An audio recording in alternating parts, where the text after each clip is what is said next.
حدیث نمبر 1062، روى أبو حنيفة عن نافع عن ابن عمر رضي الله عنهما قال قال رسول الله صلى الله عليه وآله وسلم البر لا يبلى والإثم لا ينسى۔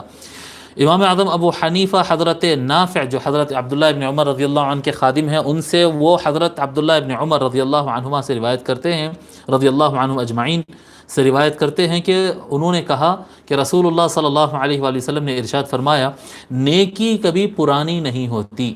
نیکی، کسی کے ساتھ آپ بھلائی کریں گے تو کوئی بھی چیز اگر آپ کو اچھی چیز بنا کر رکھتے، اچھی الماری بنا کر رکھو، اچھا گلدستہ تیار کرو، اچھا گھر تعمیر کرو، تو زمانہ گزرنے کے بعد پھر وہ بوسیدہ اور کمزور اور ضائع بھی ہو جاتا ہے، یا خراب ہو جاتا ہے، یا پوری طریقے سے بیکار ہو جاتا ہے اور فنا بھی ہو جاتا ہے۔ لیکن نیکی ایک ایسی چیز ہے، آپ کر کے صدیوں گزر جائیں لیکن وہ نیکی برقرار رہے گی اور اللہ تبارک و تعالیٰ کے پاس جا کر کام آئے گی، اس کا بدلہ ضرور ملے گا۔ البر لا یبلا، نیکی کبھی پرانی نہیں ہوتی۔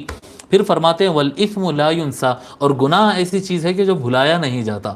آپ کسی کے ساتھ غلط کر دیں وہ بھلایا نہیں جائے گا، وہ یاد رہتا۔ جب کسی کو تکلیف پہنچتی ہے، کسی کو نقصان ہوتا ہے، تو وہ پھر آپ کے ساتھ اگر کوئی غلط کام کر دیا تو پھر وہ بھولا نہیں جاتا ہے۔ تو گناہ بھلایا نہیں جاتا ہے، اور اس کا ایک معنی یہ بھی ہے کہ گناہ جو بھی ہو قیامت کے دن اس کا پھر حساب لیا جائے گا۔ اور انسانوں کے اندر بھی گناہ نہیں بھلایا جاتا۔ نیکی بھول جاتے لوگ، نیکی لوگ بھول جاتے، اللہ نہیں بھولتا۔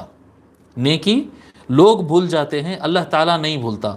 اور گناہ ایک ایسی چیز ہے جو لوگ نہیں بھولتے، اللہ تعالیٰ معاف کر دیتا ہے۔ اللہ کے پاس بھولنا تو نہیں ہے، اللہ تعالیٰ معاف کر دیتا ہے۔ ٹھیک ہے۔